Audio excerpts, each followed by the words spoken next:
Hey there, music makers. I want to show you how to mix lead vocals to a perfect balance every time. That's coming up on Home Music Studio One.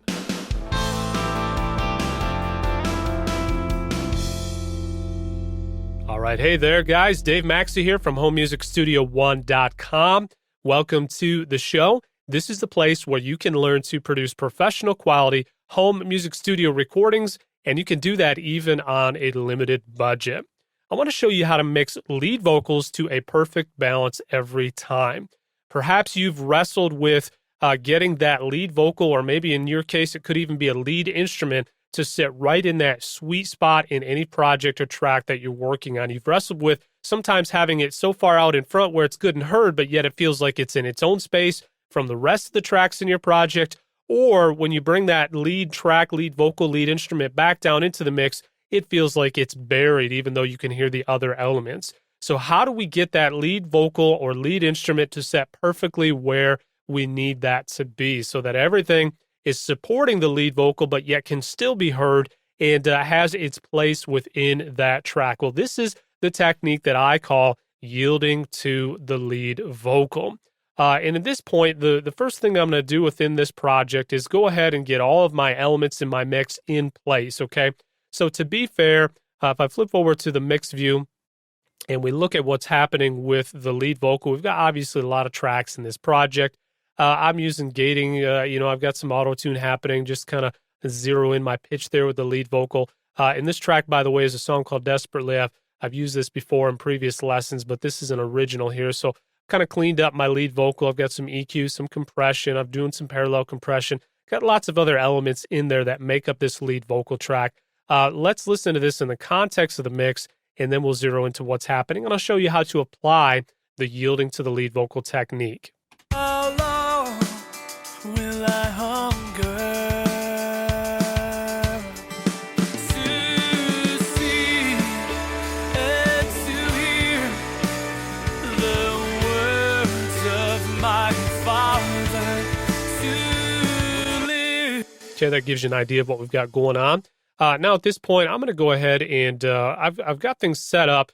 I like to use auxiliary mixes and bus mixes to really clarify what's happening in my track. So I've got an auxiliary mix for all of my drum tracks. They dump into one track.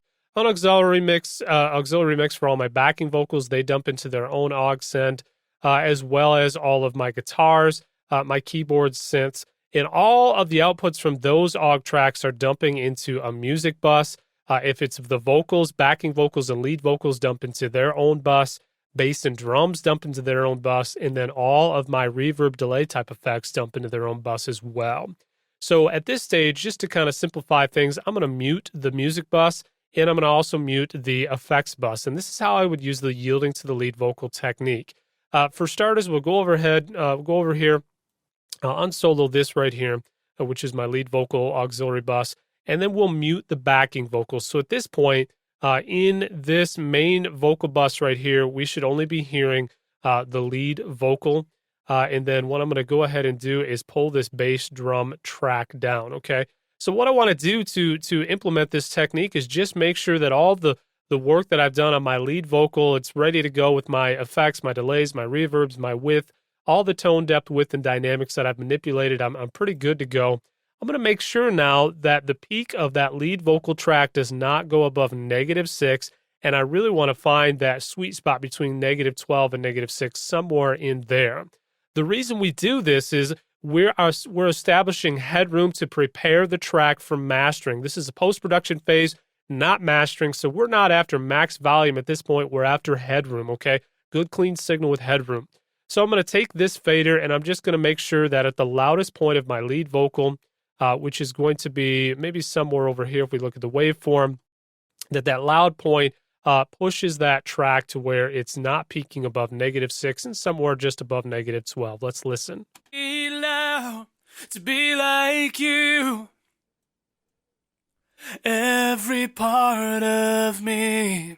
Okay, that's actually really good right there. Now, what we've established is the top point of our track. The second thing I'll do in order to implement this technique is I like to bring in at this point whatever instrument in my project is establishing the timing, the tempo, and the rhythm, the kind of flare, the basic rhythm section of the track. In this case, it's going to be the bass and drums, all right? Maybe you've got percussion that's doing that or some type of loops, depending on what you're doing.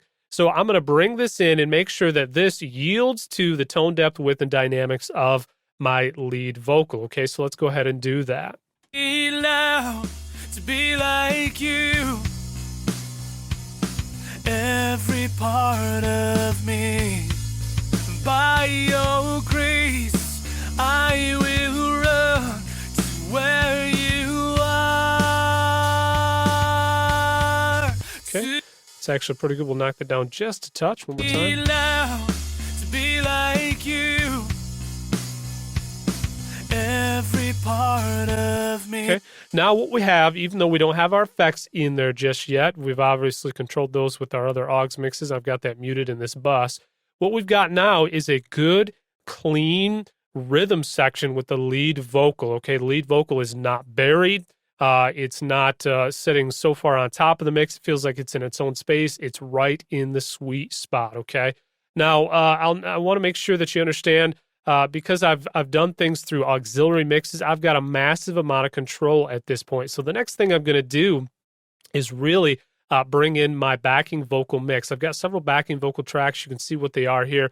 I'm going to unmute this, and now I want to make sure that these do exactly the same thing, that all of my backing vocal tracks yield to that lead vocal. In other words, they're supporting that lead vocal, not covering that up.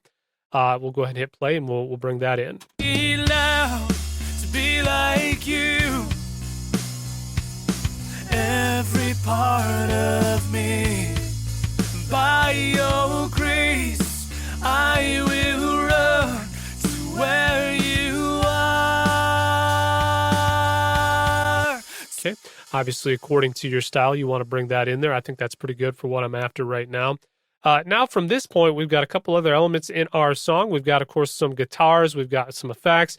We've got piano, keyboard. We've got an organ in there. We've got electric and acoustic when it comes to the guitars. At this point, it's just as simple as bringing the blend of what we've already established with our individual aux sends in there. Okay, I've got my guitars on one aux send or an aux mix, all the other elements with my synths and pianos in there.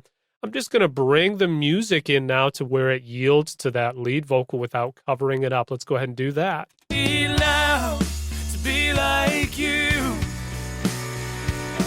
Every part of me. By your grace, I will run to where you are. Okay. Actually, I want just a touch less of those backing vocals, and this is just about the style that I'm mixing here. We'll kind of knock that down a little bit. Let's check it one more time, and I'm just listening to make sure that my vocal doesn't disappear, and it just begins to feel like this music is added, it's surrounding, it's put within the rest of what we've already established of the bass and drum in this rhythm section. Be loud to be like you. Every part of me. Okay, that's pretty good. And then you'll notice the last element we have is our effects, which represents all my delays and my reverbs in there.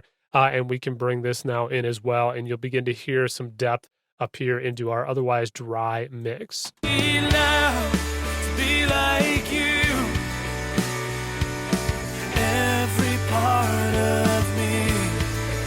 By your grace, I will run to where you are. To see and to hear. Okay. And there you have it, guys. This is how I would use a yield to vocal, yielding to the lead vocal technique. Now, this works at every stage in the project, okay? So you can establish how your backing vocals need to be mixed by doing the same thing. Just solo out your lead vocal and establish the blend of your backing vocals with where that lead vocal is. That's how you establish these individual tracks. The same thing with your guitars. Build your guitar mix out by establishing where they need to be in correlation and relation to what is happening with that lead vocal. And then once you've got that balance in there, then you have the ability to adjust your aux track, okay?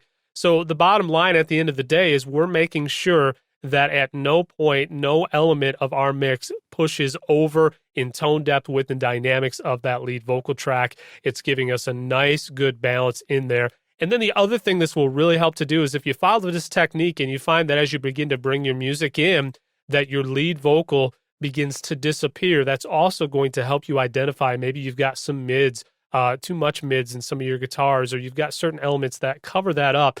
That allows you then to know maybe some other tweaks that you need to be made. Then lastly, you can always automate this balance from here. Once you get the general idea, you may find that a chorus could use just a touch more of those drums or just a touch less.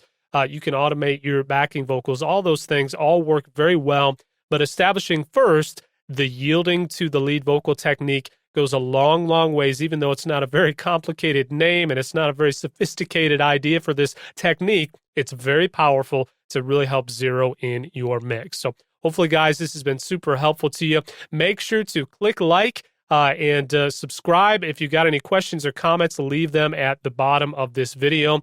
And then I'd love to get a free gift into your hands if you've not yet gotten your copy yet of your free ebook entitled The 5 Pillars of Recording Studio Quality Vocals.